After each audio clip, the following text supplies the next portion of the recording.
53 million metric టన్నుల చమురు నిల్వలు ఉన్నాయని స్పష్టం. ఇక ఇరాన్పై దాడులు తాత్కాలికంగా నిలిపివేస్తున్నా, పశ్చిమాసియాలో శాంతి కోసం కృషి చేస్తామన్న డొనాల్డ్ ట్రంప్.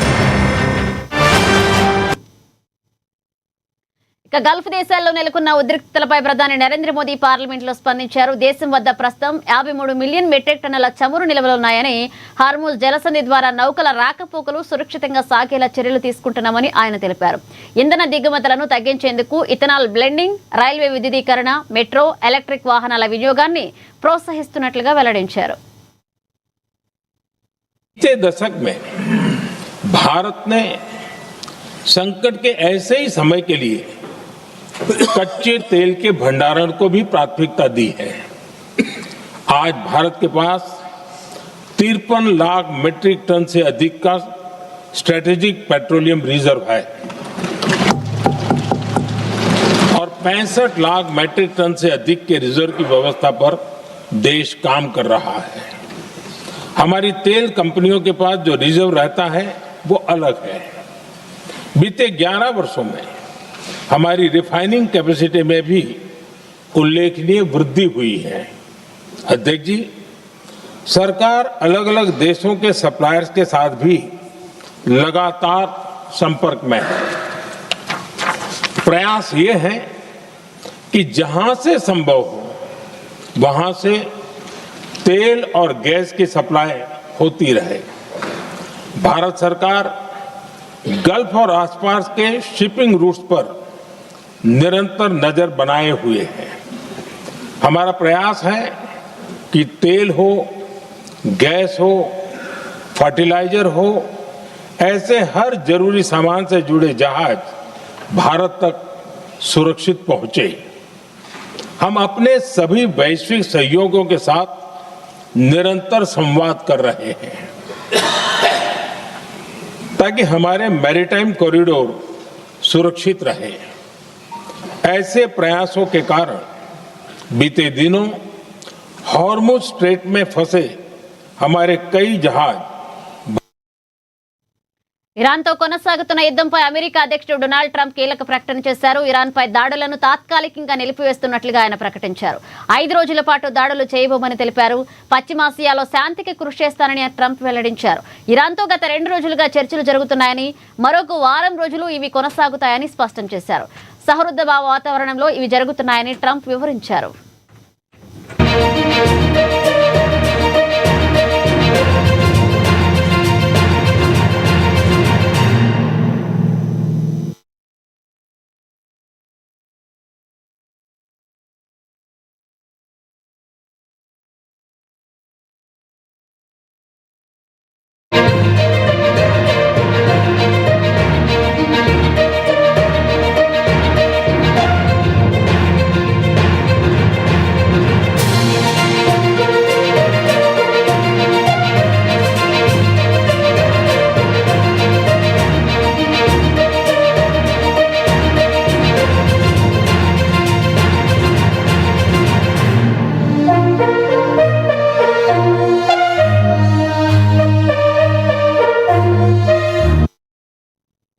మొయినాబాద్ డ్రగ్స్ కేసులో కీలక పరిణామం చోటు చేసుకుంది. ఈ కేసులో అరెస్ట్ అయిన నిందితులను పోలీస్ కస్టడీకి ఇవ్వడానికి కోర్టు అనుమతించింది. మొయినాబాద్ డ్రగ్స్ కేసులో నిందితులుగా ఉన్న పైలట్ రోహిత్ రెడ్డి, రితీష్ రెడ్డి, నమిత్ శర్మలను 3 రోజుల పాటు పోలీస్ కస్టడీకి ఇవ్వాలని ఉప్పర్పల్లి కోర్టు ఆదేశించింది. ఇక విచారణలో భాగంగా మరిన్ని వివరాలు రాబట్టేందుకు పోలీసుల అభ్యర్థనపై కోర్టు ఈ నిర్ణయం తీసుకుంది. కోర్టు అనుమతితో నిందితులను రేపటి నుంచి కస్టడీకి తీసుకుని పోలీసులు విచారణ చేపట్టనున్నారు.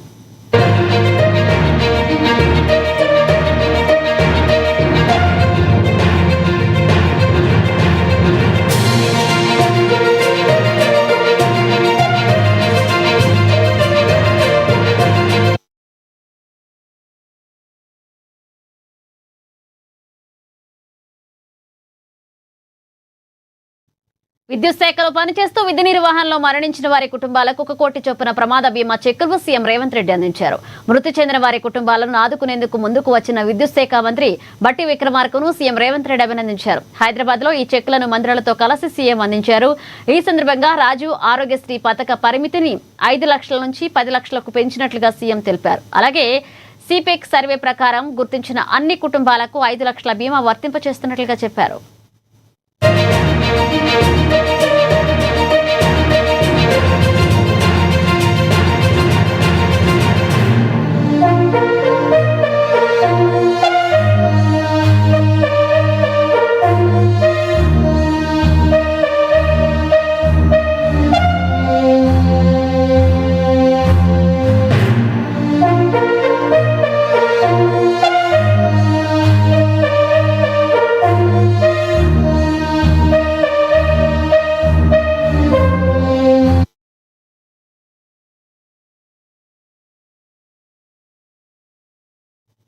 సిద్దిపేట జిల్లా వర్గల మండల కేంద్రంలో అర్ధరాత్రి ఉద్రిక్తత చోటు చేసుకుంది. అక్రమ మట్టి రవాణాను అడ్డుకున్న బీఆర్ఎస్ నాయకులపై కాంగ్రెస్ నేతలు మరణాయుధాలతో దాడికి దిగడం స్థానికంగా కలకలం రేపింది.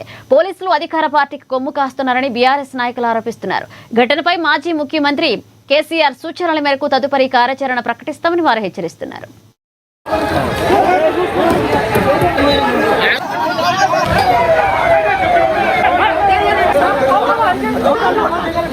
మట్టి మాఫియాను అడ్డుకుంటున్నటువంటి బృందాన్ని గ్రామ పంచాయతీలో పనిచేసేటువంటి వార్డు మెంబర్లపై సర్పంచి కొడుకుపై దాడి చేసి మాజీ సర్పంచి శ్రీనివాసరెడ్డి గారి మీద కూడా దాడి చేసి ఇక్కడ ఉన్నటువంటి కార్యకర్తల మీద దాడి చేసి ఎవరు బీఆర్ఎస్ పార్టీ నాయకులు ఎందుకు మా మీద కంప్లైంట్ చేసిందని చెప్పి గూండాయిజం చెలాయించినటువంటి నర్సారెడ్డి విధానాలని మేము తీవ్రంగా ఖండిస్తున్నాం. ఇక్కడున్నటువంటి గ్రామ పంచాయతీ వార్డు మెంబర్లు అక్కడ పోలీస్ స్టేషన్లో ఉన్న ఎస్ఐ గారిని సిఐ గారిని కలిసి ఇక్కడ జరుగుతున్నటువంటి మట్టి మాఫియా మీద కంప్లైంట్ చేయడానికి వెళ్తే అక్కడున్నటువంటి సిఐ గారు ఎవరు బీఆర్ఎస్ లంజా కొడుకులని చేసుకోవడం చాలా దురదృష్టకరం. చట్టాన్ని కాపాడాల్సినటువంటి పోలీస్ వ్యవస్థ కాంగ్రెస్ పార్టీ గుండాలకు కొమ్ము కాస్తుంది. చేయకుంటే తప్పకుండా గజ్వెల్ బంద్కు పిలిపిస్తాం. వేలాది మంది రైతులతోని ఇక్కడికి వస్తాం. టిప్పర్కి 6,000 నాకు ఇవ్వాలి, ఎవరో పెద్ద మనిషికి 1,000 రూపాయలు ఇవ్వాలి, వీళ్ళకి 2,000 ఇవ్వాలని కంపెనీల వాళ్ళని ఇబ్బంది పెట్టకుండా పెడుతూ ఈరోజు కంపెనీలు ముందుకు సాగకుండా చూస్తున్నాం. అప్పుడు గ్రీన్ ట్రిబ్యునల్లో కేసు వేయించినాం. ఇవాళ ఎక్కడ పడితే అక్కడ మట్టి తవ్వుతుంటే గ్రీన్ ట్రిబ్యునల్ కాదా? ఇవాళ ఎవరైతే పట్టా భూములు కోల్పోయి కాలువలు ఇచ్చారు, ఎందుకు ఇచ్చారు? కుంటలు నింపుకుంటేందుకు ఇచ్చారు. నీ ఇల్లు నింపేటందుకు కాదు, నీ ఇల్లు డబ్బులతో నింపేటందుకు కాదు. ఈరోజు కుంటలలో నీళ్లు నింపనివ్వకుండా అడ్డుపడుతున్నావు. ఎందుకంటే ట్రాక్టర్లు పెట్టి నువ్వు మట్టి కొట్టుకోవాలి కాబట్టి. రాత్రి కూడా మా వేలూరు కృష్ణరెడ్డి అన్న అక్కడ నిల్చొని ఉంటే ఆయన దగ్గరికి వచ్చి ఎవరా నా బండ్లు రావి, నా బండ్లు ఆపినంత దమ్ము వచ్చిందని దూషిస్తావు. అమ్మ పేరుతో దూషిస్తావు. ఒరగల ప్రజలు నువ్వు ఒరగల పుట్టినందుకన్నా ఒరగలకి ఏమన్నా చేస్తావేమో అనుకుంటే ఇప్పటిదాకా నువ్వు చేసింది ఏం లేదు, ఒరగబెట్టింది ఏం లేదు. అందరు ప్రజలను పేదరికంలో ఉంచినావు. ఈ ముఖానికి మేము నిరాహార దీక్ష చేసి జూనియర్ కాలేజ్ తెచ్చినాం. ఎక్కడ మేము చదువుకున్నప్పుడు ఎట్లయితే హై స్కూల్ ఉందో ఇప్పుడు అట్లనే ఉన్నది. నీ ఇంటి పక్కనే ఉంటుంది కదా. ఏమైంది? పోలీసులు అతనికే ఒత్తాసు పలుకుతున్నారు. మేము చట్టాలు ఉన్నాయి, చట్టాన్ని నమ్ముకున్నాం. చట్టం ద్వారా కోర్టును ఆశ్రయిస్తాం. పోలీసులకు కూడా ఇలా గుణపాఠం చెప్పాలనేది చేస్తాం. పోలీసు వాళ్ళు కుత్బుల్లాపూర్ నియోజకవర్గంలో త్రాగునీటి ఎద్దడిపై కాలనీ వాసులు గళమెత్తారు. గత 6 నెలలుగా నీటి సమస్యతో ఇబ్బంది పడుతున్న అధికారులు పట్టించుకోవడం లేదు అని ప్రజావాణిలో ఫిర్యాదు చేశారు. సమస్యను పరిష్కరించుకుంటే కాలనీ ప్రజలతో కలిసి పెద్ద ఎత్తున ధర్నా చేపడతామని నాయకుడు కేపీ వినయ్ గౌడ్ హెచ్చరించారు. లో వాటర్ ప్రెజర్ ప్రాబ్లం ఉంది. ఎట్లా అంటే మేమేమనుకున్నాం, నేను మా మామ అని అందరం నైబర్సే, మాకందరికి వాటర్ ప్రాబ్లం ఇదే ఉంది. మేమేమనుకున్నాం అంటే మా 30 years ఓల్డ్ పైప్ లైన్, ఈ పైప్ లైన్ రస్ట్ వచ్చింది మనకు, అందుకే లో వాటర్ ప్రెజర్ వస్తుందని. తర్వాత తీరా మాకు తెలిసింది ఏంటంటే వీరస్వామి నగర్, బీరప్ప నగర్, భద్రసాయి కాలనీ, ఈ 3 కాలనీలు కొద్దిబ్రాపూర్ విలేజ్, ఇక్కడ మొత్తం 6 నెలల నుంచి సేమ్ ఇదే ప్రాబ్లం. అసలు ఏంది అసలు ఎందుకు ఇట్లా వాటర్ ప్రాబ్లం వస్తుందని మేము ఆన్లైన్ లో కంప్లైంట్ ఇచ్చిన నెక్స్ట్ డేనే ఎక్స్లేట్ చేయకుండా సాల్వ్ అని వాళ్ళు ఆన్లైన్ లో అప్డేట్ చేస్తారు. మేము సరే ఆన్లైన్ లో అప్డేట్ చేస్తారు ఏందని చెప్పి కన్సర్న్ పర్సన్ లకు కాల్ చేస్తే వారు ఇర్రెస్పాన్సిబుల్ గా మాట్లాడుతారు. ఏంటంటే మ్యాటర్ మేడం కి కాల్ చేస్తే మేడం రోజు ఒకటే మాట చెప్తుంది. మేడం కాల్ చేసిన వెనస్డే రోజు కాల్ చేస్తే నేను రవి అనేతో అనుకుని రవి అతనే మీకు మీ ప్రాబ్లం సాల్వ్ చేస్తాడు, మీకే రిటర్న్ బ్యాక్ కాల్ చేస్తాడని చెప్పి మేడం చెప్పింది. సరే అని రవికి అదే రోజు నేను రవి కమ్యూనికేట్ అయ్యి రవికి రిక్వెస్ట్ చేసిన ఒక హాఫ్ అన్ అవర్ మాకు ఎక్స్ట్రా ఇస్తే మాకు లో వాటర్ ప్రెషర్ వస్తుంది కదా, మేము సరిపడే నీళ్ళు మేము పట్టుకోగలుగుతాం, ఒక హాఫ్ అన్ అవర్ మాకు ఎక్స్ట్రా ఇప్పండి. సరే అని రవి విన్నాడు, మేడం విన్నది. 2 days తర్వాత సేమ్ వాటర్ వచ్చినాయి. నేను మేడం కాల్ చేసిన. మేడం కాల్ చేస్తే ఒక నిమిషం ఆమెను నాకు 2 days బ్యాక్ చెప్పిన స్టోరీ మళ్ళీ రవి కాల్ చేస్తున్నా అని కాన్ఫరెన్స్ పెట్టి ప్రాబ్లం ఉందంటే ఈయన అంటే మరి 2 రోజుల నుంచి ఏం చేస్తారు మేడం మీరు వినకుండా అని. 2 రోజులు నేను 2 రోజులు కింద కాల్ చేసినప్పుడు మీరు ఎందుకు వింటలేరు మేడం? ఆయన ఎవరో ఎక్కువ మాకు లో వాటర్ ప్రెషర్ మ్యాటర్ నాకు తెలుసు, మాకు షాపూర్ నుంచి లైన్ వస్తుంది, అది 4 చుట్టూ తిరిగి వస్తుంది అని నువ్వే చెప్పినావు, మాకు వాటర్ ప్రెషరే వస్తలేదు. సరే నువ్వు హాఫ్ అన్ అవర్ తెలంగాణ రాష్ట్ర బడ్జెట్ గిరిజనులకు వ్యతిరేకంగా ఉంది అంటూ హన్మకొండలో నిరసన వ్యక్తం చేశారు. తెలంగాణ రాష్ట్ర ఆదివాసీ ఎరుకల సంఘ ఆధ్వర్యంలో అంబేద్కర్ సర్కిల్ వద్ద ఆందోళన చేపట్టారు. గత ఏడాదితో పోలిస్తే బడ్జెట్ సగం తగ్గించడం అన్యాయమని, వెనుకబడిన ఎరుకల సామాజిక వర్గానికి 500 కోట్లు కేటాయించాలంటూ డిమాండ్ చేశారు. ఇప్పటికి కూడా ఈ రాష్ట్రంలో మరి కుల వివక్ష పేరు మీద మరి చాలా హత్యలు జరుగుతూ ఉన్నాయి. దానికి ప్రభుత్వం కూడా ఎంతవరకు స్పందిస్తలేదు. అలాగే ఏదైతే కాంగ్రెస్ ప్రభుత్వం చేవెల్ డిక్లరేషన్లు ఇచ్చినటువంటి హామీలు కూడా పూర్తిగా నెరవేర్చలేదు. ఏదైతే ఎస్టీల కోసము 3 కార్పొరేట్ ఏర్పాటు చేస్తా అన్నారు, బడ్జెట్ ఇస్తా అన్నారు, దాని ఊసు కూడా మీరు మాట్లాడలేదు. అలాగనే మొత్తము తెలంగాణ వ్యాప్తంగా 5 ఐటీలు ఏర్పాటు చేస్తా అన్నారు, బడ్జెట్ ఇస్తున్నారు, ఒక్క మాట కూడా అసెంబ్లీలో మాట్లాడలేదు. మరి దేనికోసం బడ్జెట్ ఇచ్చారు నాకు అర్థం కావట్లేదు. మా జాతి పక్షాన మేము మాట్లాడుతూ ఉన్నాం. ఇప్పటికైనా రేవంత్ రెడ్డి గారు వెంటనే స్పందించి మరి ఆదివాసీ ఎరకల జాతి వాళ్ళు ఈ తెలంగాణలో దాదాపు 8 లక్షల జనాభా కలిగి ఉన్నాము, విద్యా ఉద్యోగ ఉపాధి రంగాల్లో వెనుకబడి ఉన్నాము, మా కుల వృత్తులు తట్టలు బుట్టలు పందులు పెంచుకోవడము సోచెప్పుకోవడం మొత్తం కనుమరుగైపోయినాయి. ఉద్యోగాలు లేక ఉపాధి లేక సంక్షేమాలు అందక ప్రభుత్వము కూడా మన గుర్తులుగా మరి చాలా వెనుకబడి ఉన్నాము. ఉన్నటువంటి వాళ్ళల్లో మరి కొన్ని తెగలు లంబాడ కానీ, కోయ కానీ, గోండు కానీ ఈ 3 తెగలు మాత్రమే ఈ రాష్ట్రంలో మరి గతంలో కానీ ఇప్పుడు కానీ వాళ్ళే ఎమ్మెల్యేలు, వాళ్ళే మంత్రులు, వాళ్ళే నామినేట్ పోస్టుల్లో వాళ్ళే ఎమ్మెల్యేలు ఉన్నారు. మరి వాళ్ళకే ఈ బడ్జెట్ అంతా కేటాయిస్తున్నారని చెప్పేసి మాకు అనుమానం వస్తూ ఉన్నది. మరి మమ్మల్ని గుర్తిస్తలేరు, ఆ ఎమ్మెల్యేల మంత్రులు కూడా మమ్మల్ని కాన్సలేరు. అంటే ఎస్టీలలో ఉన్నటువంటి వివక్ష కూడా మేము గురవుతా ఉన్నాం. ఎస్టీలు అంటే లంబాడ కోయ గోండు వాళ్ళనే వాళ్ళు అనుకుంటున్నారు. ప్రభుత్వాలు కానీ, పాలకులు కానీ, మరి ప్రజా సంఘ నాయకులు కానీ, మరి అలాగనే మరి రాజకీయ నాయకులు కూడా, ప్రభుత్వ అధికారులు కూడా మరి ఈ రాష్ట్రంలో ఆదివాసీ ఎరకల వాళ్ళు ఉన్నాం, మేము చాలా వెనుకబడి ఉన్నాం. మా గురించి ఒక్కరు కూడా మాట్లాడే సందర్భం లేదు. మరి ఎందుకని చెప్పి మరి మాట్లాడుతున్నాం. మరి ఫీజు రియంబర్స్మెంట్లు కానీ, అలాగనే మరి అంబేద్కర్ ఓవర్సీస్ స్కాలర్షిప్లు కానీ ఇవన్నీ కూడా మాకు అందక చాలా పిల్లలు వెనుకబడిపోతూ ఉన్నారు. ఇప్పటికైనా ప్రభుత్వం ఆలోచించి వెంటనే ఈ బడ్జెట్ మొత్తాన్ని కూడా మీరు తక్కువ ఇచ్చేటువంటి బడ్జెట్ని వెంటనే మరి ఎస్టీల కోసం ఇచ్చినటువంటి బడ్జెట్ పూర్తిగా మీరు ఖర్చు పెట్టకుండా మీరు గతంలో చట్టసభలో బీసీలకు 50% రిజర్వేషన్ల సాధన లక్ష్యంగా రాజ్యసభ సభ్యులు ఆర్ కృష్ణయ్య మరొక పోరాటానికి సిద్ధమయ్యారు. ఈ నెల 30-31 తేదీల్లో ఢిల్లీ వేదికగా భారీ జాతీయ సెమినార్ నిర్వహించనున్నట్లుగా ప్రకటించారు. ప్రధాని మోదీ నాయకత్వంలోని బీసీలకు న్యాయం జరుగుతుందని ఆయన ఆశాభావాన్ని వ్యక్తం చేశారు. చెలో ఢిల్లీ కార్యక్రమానికి ఏపీ, తెలంగాణ, కర్ణాటక, ఒడిశా రాష్ట్రాల నుంచి బీసీ నేతలు పెద్ద ఎత్తున తరలి రావాలని పిలుపునిచ్చారు. కాంగ్రెస్ పార్టీ ఎన్నికల సమయంలో ఇచ్చిన కామారెడ్డి డిక్లరేషన్ను తక్షణమే అమలు చేయాలని డిమాండ్ చేశారు. బీసీలందరూ కలిసికట్టుగా పార్టీల ఖచ్చితంగా బీసీ ఉద్యమాన్ని బలోపేతం చేయాలి. అందుకోసం ఈ సెమినార్ ద్వారా కేంద్ర ప్రభుత్వానికి మంచి సందేశాన్ని పంపాలని నేను డిమాండ్ చేస్తున్నా. అందుకే ఈ సెమినార్ ఎంతో ప్రాముఖ్యత ప్రభావకమైనది. దీని సదస్సు యొక్క తీర్మానం కేంద్ర ప్రభుత్వానికి పంపడం జరుగుతుంది. ప్రతి ఒక్కరు పాల్గొనాలని చెప్పి నేను విజ్ఞప్తి కల్పించాలని, రిజర్వేషన్ పెంచాలని డిమాండ్ చేస్తూ, అదేవిధంగా బీసీ ఉద్యోగులకు ప్రమోషన్ రిజర్వేషన్ పెట్టాలని తదితర డిమాండ్లతోటి ఈ నెల 30-31న చెలో ఢిల్లీ ప్రోగ్రాం ఏర్పాటు చేసి 30న ఢిల్లీలో జాతీయ బీసీ సెమినార్, 31న కూడా 2వ సదస్సు ఏర్పాటు చేయడం జరిగింది. ఈ కార్యక్రమానికి తమిళనాడు చెందినటువంటి నాయకులు, ప్రొఫెసర్లు, మేధావులు, డాక్టర్లు, కేంద్ర మంత్రులు 8 మంది అన్ని రాష్ట్రాల నుంచి బీసీ ప్రతినిధులకు పిలుపునియడం జరిగింది.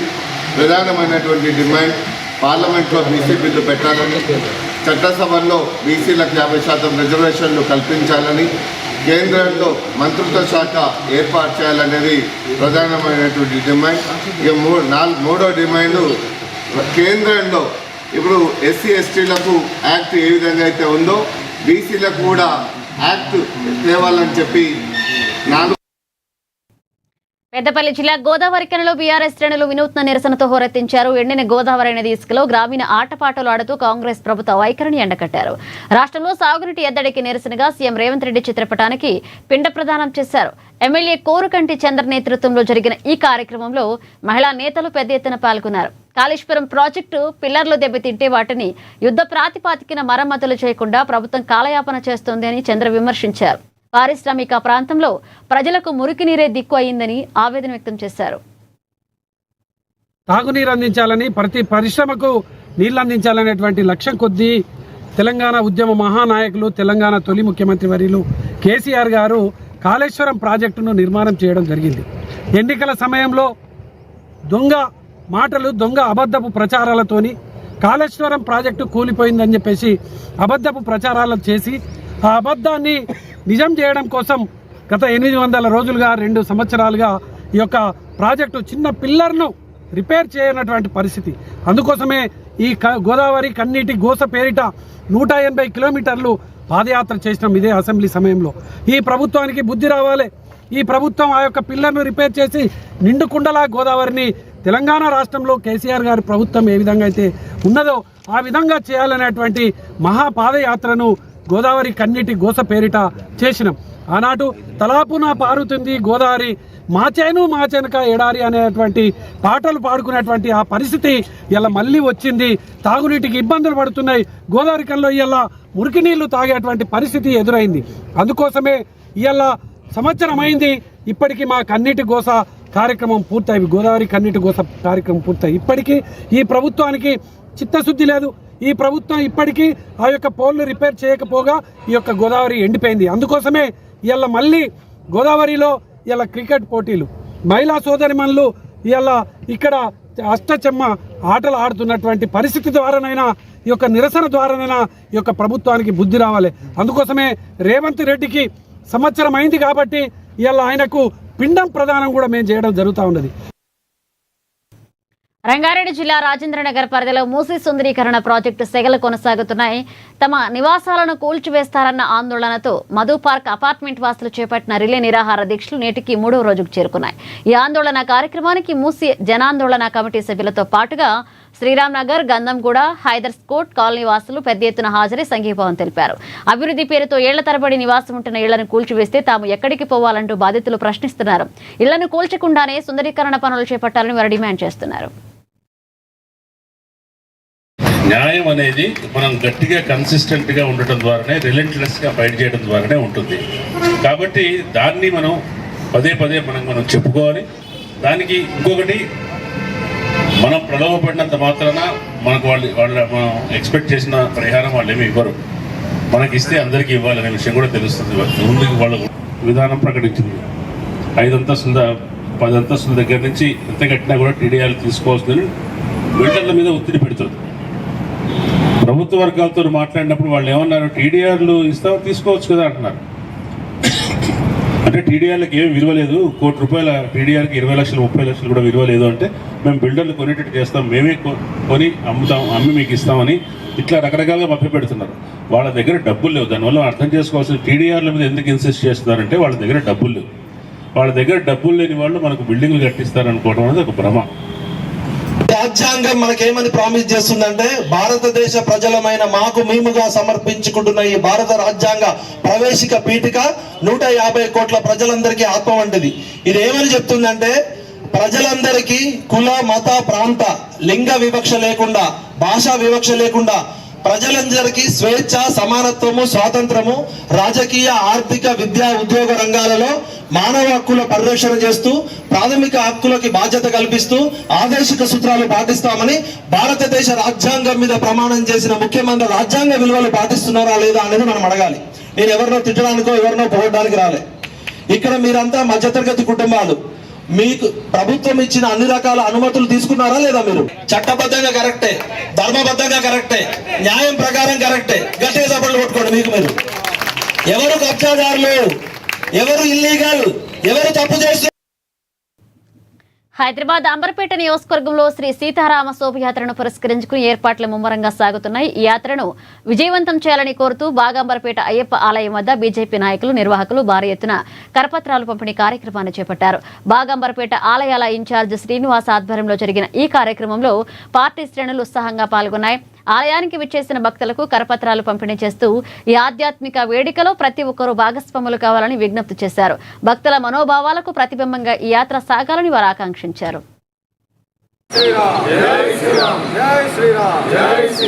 అయ్యప్ప స్వామి టెంపుల్ దగ్గర ఈ కార్యక్రమాన్ని చేపట్టడం అనేది జరిగింది. మరి ఈనాడు చూస్తే గతంలో మేమైతే ఒక 500 సంవత్సరాలు అంటున్నాం గాని మరి రాముడు జన్మించినటువంటి పూర్వీకులు ఏం చెప్తుందంటే, గత చరిత్ర ఏం చెప్తుందంటే, శ్రీరామచంద్రమూర్తి 11,000 సంవత్సరాలు ఈ యొక్క యుగాన్ని రామరాజ్యం రావాలి, అందరూ కూడా ప్రశాంతంగా శస్యశ్యామలంగా ఉండాలని వారు ఈ ప్రతిజ్ఞ తీసుకొని ఈ కార్యక్రమాన్ని చేపట్టడం అనేది జరిగింది. ఈ సందర్భంగా మరి అందరు కూడా హిందూ బంధువులందరూ కూడా ఏకతాటి మీద ఇది రాజకీయాలకు అతీతం లేదని మేము అంటున్నాం. కొంతమంది స్వార్థపరులు దీనికి రాజకీయ రంగు పులుముతున్నారు. ఇది కరెక్ట్ కానే కాదని ఈ సందర్భంగా మేమందరం కూడా మనం చేస్తున్నాం. యావత్ హిందూ బంధువులందరూ కూడా నాటు పూర్వంలో కూడా అందరు చేసినారు. ఇది కూడా ఈ యొక్క శోభాయాత్ర అనేది మన అంబర్పేట్ మున్సిపల్ గ్రౌండ్ నుంచి 3 గంటలకు అందరు కూడా అన్ని రాజకీయ పార్టీలు, హిందూ బంధువులందరూ కూడా సింపుల్ మ్యాటర్ ఇది, దీనికోసం పెద్దగా ఆలోచించవలసిన అవసరం లేదు. అయ్యప్ప స్వామి టెంపుల్ దగ్గర ఈ కార్యక్రమాన్ని చేపట్టడం అనేది జరిగింది. మరి ఈనాడు చూస్తే గతంలో మేమైతే ఒక 500 సంవత్సరాలు అంటున్నాం గాని మరి రాముడు జన్మించినటువంటి పూర్వీకులు ఏం చెప్తుందంటే, గత చరిత్ర ఏం చెప్తుందంటే, శ్రీరామచంద్రమూర్తి 11,000 సంవత్సరాలు ఈ యొక్క యుగాన్ని రామరాజ్యం రావాలి, అందరూ కూడా ప్రశాంతంగా శస్యశ్యామలంగా ఉండాలని వారు ఈ ప్రతిజ్ఞ తీసుకొని ఈ కార్యక్రమాన్ని చేపట్టడం అనేది జరిగింది. ఈ సందర్భంగా మరి అందరు కూడా హిందూ బంధువులందరూ కూడా ఏకతాటి మీద ఇది రాజకీయాలకు అతీతం లేదని మేము అంటున్నాం. కొంతమంది ఈ రోజు మా బాగంబర్పేట డివిజన్ లో శ్రీరామనవమి శోభయాత్ర గురించి గుళ్ళన్నీ తిరగడం జరుగుతుంది. గుళ్ళకు నేను ఇన్ఛార్జ్ ఉన్నాను కాబట్టి అన్ని గుళ్ళు బాగంబర్పేటలో ఎన్ని గుళ్ళు ఉన్నా అన్ని గుళ్ళు కూడా ఈ రోజు రేపు 2 days లో అన్ని గుళ్ళు కవర్ చేస్తూ తిరిగి అందరినీ 27వ శోభయాత్రకు రావడానికి అందరినీ కూడా గుళ్ళ ప్రజలు కానీ అందరినీ కూడా ఆహ్వానించడం జరుగుతుంది. కాబట్టి ఈ రోజు నుంచి స్టార్ట్ చేస్తున్నాం. ఒక్కసారిగా వేడెక్కింది. వైసీపీ మహిళా నేత కొణతం స్వాతిపై Janasena councillor Rangashetti Suman social media వేదికగా చేసిన అసభ్యకర వ్యాఖ్యలు తీవ్ర దుమారం రేపుతున్నాయి. ఘటనపై పోలీసుల తీరును నిరసిస్తూ వైసీపీ నియోజకవర్గ సమన్వయకర్త గజ్జిల భార్గవరెడ్డి ధ్వజమెత్తారు. ఎస్సీ ఎస్టీ అట్రాసిటీ కేసు నమోదు చేయాలని కంప్లైంట్ ఇచ్చి రోజులు గడుస్తున్నా పోలీసులు ఏకపక్షంగా వ్యవహరిస్తున్నారని ఆరోపించారు. బాధిత మహిళకు న్యాయం జరిగే వరకు వైసీపీ అండగా ఉంటుందని వెల్లడించారు.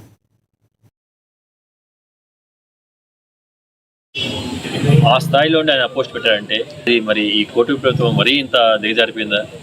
అంటే ఒక ఎస్సీ మహిళ మీద మరీ ఇంత చిన్న చూప అనే ఒక క్వశ్చన్ రైజ్ చేయాలి అందరికీ. దీనికి ఆ జరిగిన తర్వాత కౌన్సిల్లో మా పార్టీ తరఫున అందరం ఆడటం జరిగింది, క్వశ్చన్ చేయడం జరిగింది. దానికి ఆయన రెస్పాన్స్ అందరి ముందు ఆ హాల్లో మళ్ళీ క్యాష్ పరంగా మాట్లాడుతూ ఏం చేసుకున్నా చేసుకోండి అన్న మాట. అంటే వాళ్ళకి మరి ఏ ధైర్యంతో అన్నారో, వెనక పవర్ ఉందని ధైర్యంతో అన్నారో, లేకపోతే ఎస్సీ అని చిన్న చూపుతో అన్నారో, కూటమి ప్రభుత్వం ఉన్న వాళ్ళ వెనక ఉన్న వాళ్ళని చూసుకొని అన్నారో తెలియదు. అంత ఆ కౌన్సిలర్ అంత మాట అంటాం, అది కౌన్సిల్ హాల్లో అది కరెక్ట్ కాదు. దానికి మళ్ళీ ఇట్లా అన్నారని చెప్పి మళ్ళీ స్టేషన్కి వెళ్ళి కంప్లైంట్ ఇచ్చి కేసు పెట్టుకుంటే, అది ఎస్సీ ఎస్టీ కేసు పెట్టుకుంటే మరీ ఘోరంగా యూటీసీ కేసు పెట్టారు. దానికి మళ్ళీ ఎస్పీ ఆఫీస్కి వెళ్ళడం జరిగింది. 2 రోజుల్లో ఎస్పీ ఆఫీస్కి కంప్లైంట్ జరిగింది. వాళ్ళు మళ్ళీ డిఎస్పీని అడగమన్నారు. డిఎస్పీని కలిస్తే సీ అని చెప్పన్నారు. మళ్ళీ వాళ్ళు 10 రోజులు ఆగి దీన్ని కేసుగా పెట్టడం కుదరదని చెప్పి ఒక మెసేజ్ పెట్టేశారు. కౌన్సిలర్ పోస్ట్లో వండి పెట్టే పోస్ట్కి ఎంత వాల్యూ ఉండాలి? ఆ స్థాయిలోనే ఆయన పోస్ట్ పెట్టారంటే మరి ఈ కూటమి ప్రభుత్వం మరీ ఇంత దిగజారిపోయిందా? అంటే ఒక ఎస్సీ మహిళ మీద మరీ ఇంత చిన్న చూప. ఇవి బులెటిన్ అప్డేట్స్.